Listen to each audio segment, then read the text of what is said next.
¿Te has preguntado alguna vez de dónde nacen las ondas del complejo QRS? Su origen, así como el resto de ondas y segmentos, se remontan a los vectores cardíacos.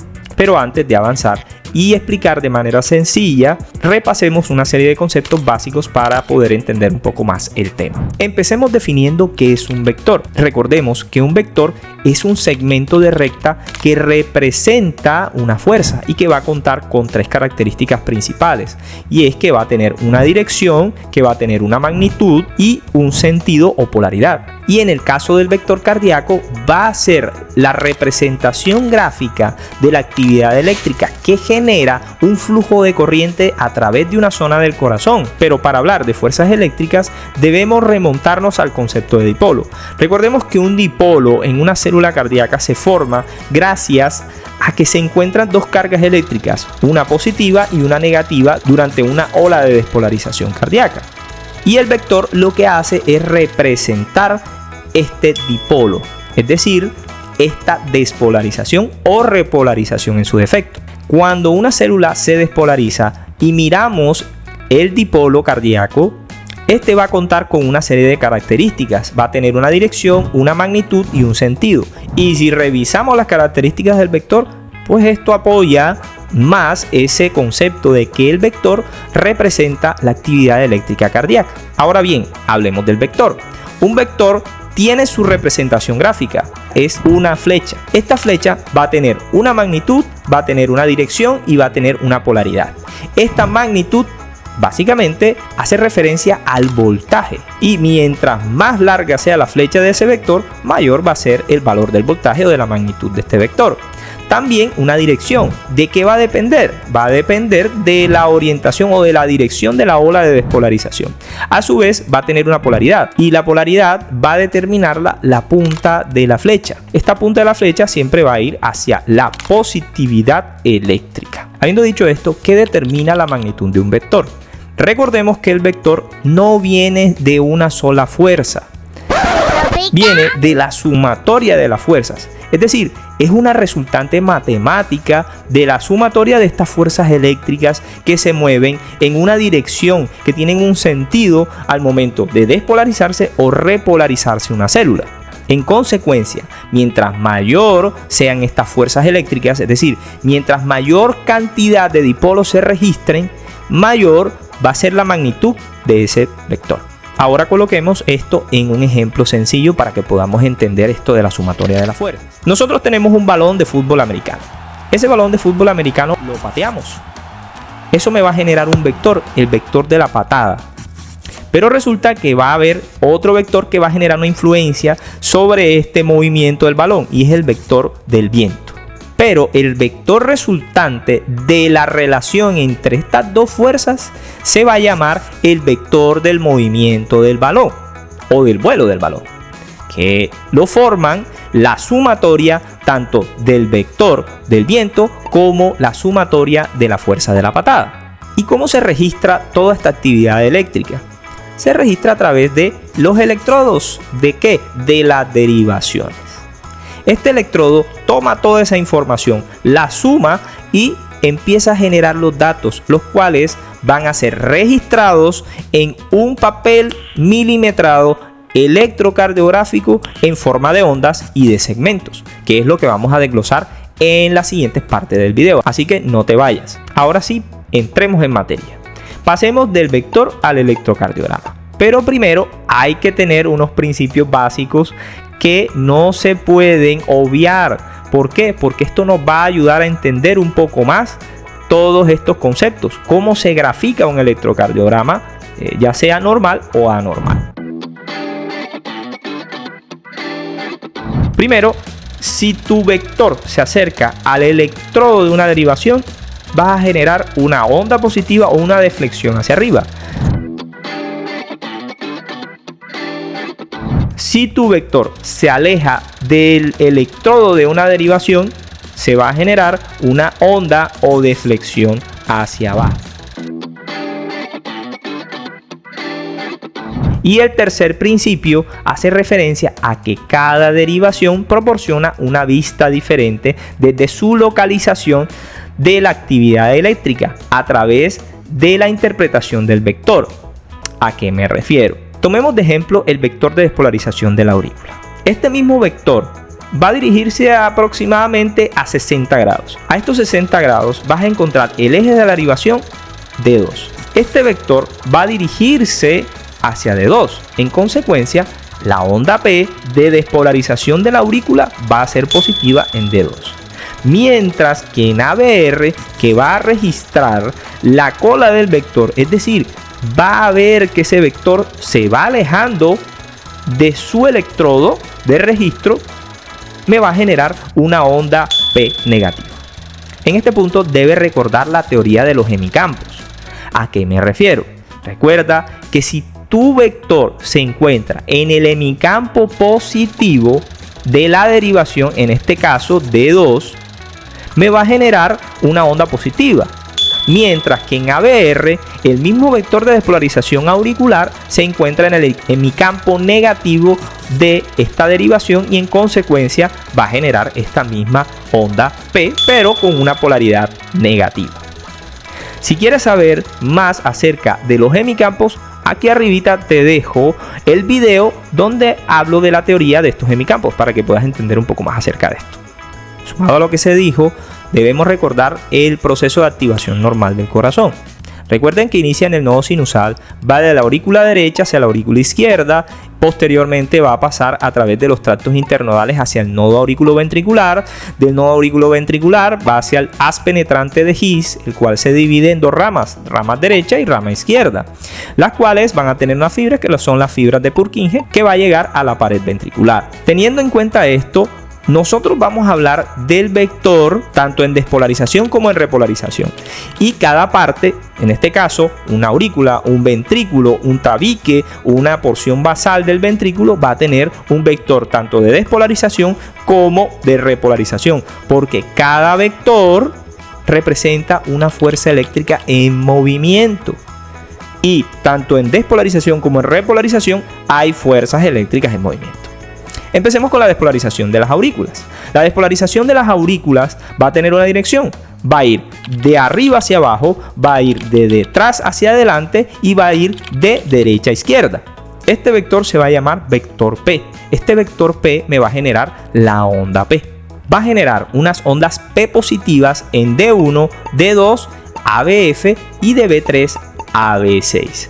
¿Por qué? Porque hay que recordar que el vector se dirige hacia la izquierda y en consecuencia las derivaciones izquierdas van a registrar la punta del vector y en consecuencia me van a generar deflexiones hacia arriba o positivas. Mientras que derivaciones como ABR, que van a ver la cola del vector, me va a generar una onda P negativa. Hay excepciones a la regla. ¿A qué me refiero? Puedes tener ondas P positivas o negativas, y estas van a ser D3 y ABL, que van a depender de hacia dónde se dirija el eje de la derivación de esta onda P, es decir, de la despolarización auricular. ¿A qué me refiero? Si tú tienes un vector por encima de más 60 grados, en el electrocardiograma se va a generar una onda ABL negativa. Mientras que si tú tienes un vector que se va a encontrar entre 0 y más 30 grados, en D3 vamos a tener una onda P negativa. Todas estas son variantes de la normalidad. Ojo, esto depende de muchos factores como la edad, obesidad, disposición del corazón, rotación, etc. Así que hay que analizar el electrocardiograma con mucho detalle teniendo en cuenta el tipo de paciente que tengas. Así como hay una despolarización, hay una repolarización. Es decir, tienes una despolarización auricular y tienes una repolarización auricular. Pero hay un punto importante que debes tener en cuenta en la repolarización auricular, sobre todo en el registro electrocardiográfico. Y es que en el electro no va a aparecer una onda distintiva. ¿Por qué? Porque las ondas que le siguen a la despolarización de la aurícula, es decir, de la onda P, va a ser el complejo QRS, que representa la despolarización de los ventrículos, y van a tapar la onda de repolarización auricular. A diferencia de la onda de repolarización del ventrículo, que sí va a tener su registro, y es el ST y la onda T.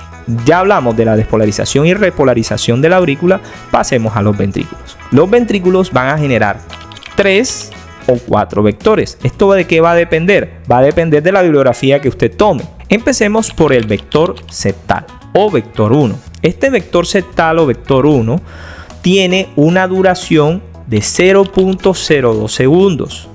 Esto representa menos de medio cuadrito. Si nos vamos a la magnitud o al voltaje, representa menos de 0.2 milivoltios. En consecuencia, es de tamaño pequeño. Su dirección va a ir hacia la derecha, hacia adelante y puede estar hacia arriba o hacia abajo. Y en el electrocardiograma lo vamos a apreciar de la siguiente manera. Vamos a apreciar una onda Q en D1 en ABL B5 a B6. Esta onda Q recibe el nombre de Q septal. Por otro lado tenemos una onda R en B1 a B2 y en ABR. Y cuando el vector sobre todo se dirige hacia arriba vas a encontrar una onda Q en D2, D3 y ABF. ¿Por qué? Porque ven alejar el vector desde estas derivaciones. Por otro lado tenemos el vector 2 o de despolarización ventricular. Este representa 0.02 segundos a 0.06 segundos del complejo QRS. De hecho es el mayor. Es el de mayor tamaño, de mayor magnitud. Y la dirección es hacia izquierda, hacia atrás y hacia abajo. Hacia la izquierda me va a mostrar una onda R alta, sobre todo en ABL, en D1 y una onda S en ABR, teniendo en cuenta la dirección hacia la izquierda. Si va hacia atrás, vamos a ver una onda R alta en B5 a B6 y una S profunda en B1 a B2. Y como va hacia abajo, vamos a ver una onda R alta en D2, en D3 y ABF. Por último, tenemos el vector de despolarización 3 o vector de la porción basal de los ventrículos. Este representa el 0.06 a 0.01 segundos del QRS. Esta es la porción final del QRS. Tiene un voltaje menor o igual a 0.2 milivoltios. En lo que respecta a la dirección del vector 3, va a ir hacia la derecha, hacia adelante y hacia arriba. Si va hacia la derecha, vas a encontrar ondas S finales, apreciando un complejo QRS, una Q pequeña, una R alta y una S pequeña en derivación de 1, B5 y B6. Si va hacia adelante vas a encontrar una R' al final del complejo QRS. ¿En dónde? En ABR, en B1 a B2. Este patrón es importante conocerlo. ¿Por qué? Porque es que se llama patrón de cresta supraventricular y en algunos casos podemos confundirlo con el patrón de bloqueo de rama derecha. Pero ¿cuál es la diferencia? Vas a encontrar R, S, R', pero no vas a encontrar la onda S empastada que sí encuentras en el bloqueo de rama derecha. Recordemos que el patrón de cresta supraventricular es una variante de la normalidad. Por último, pero no menos importante, aparece la repolarización ventricular. La repolarización ventricular tiene una característica puntual, importante que debemos tener claro, y es que teóricamente en el lugar donde se inicia una despolarización, así debes iniciar una repolarización, pero en el ventrículo pasa algo que invierte el vector e invierte el proceso de repolarización o el proceso de inicio de repolarización. No se inicia en el endocardio, se inicia en el epicardio. ¿Por qué? Porque durante una sístole se ocluyen las arterias coronarias. Esto produce o genera una isquemia fisiológica, lo cual retrasa el proceso de inicio de repolarización en el endocardio, iniciando la repolarización en el epicardio. ¿Cuáles son las ondas que representan la repolarización ventricular? Son el segmento ST y la onda T. Este vector de repolarización va a tener una dirección, va a ir hacia la izquierda, va a ir hacia abajo y hacia adelante. Esto me va a generar en primera instancia un ST isoeléctrico. En el caso de la onda T, me va a generar unas ondas T positivas en D1, en D2, en ABF y en B2 a B6.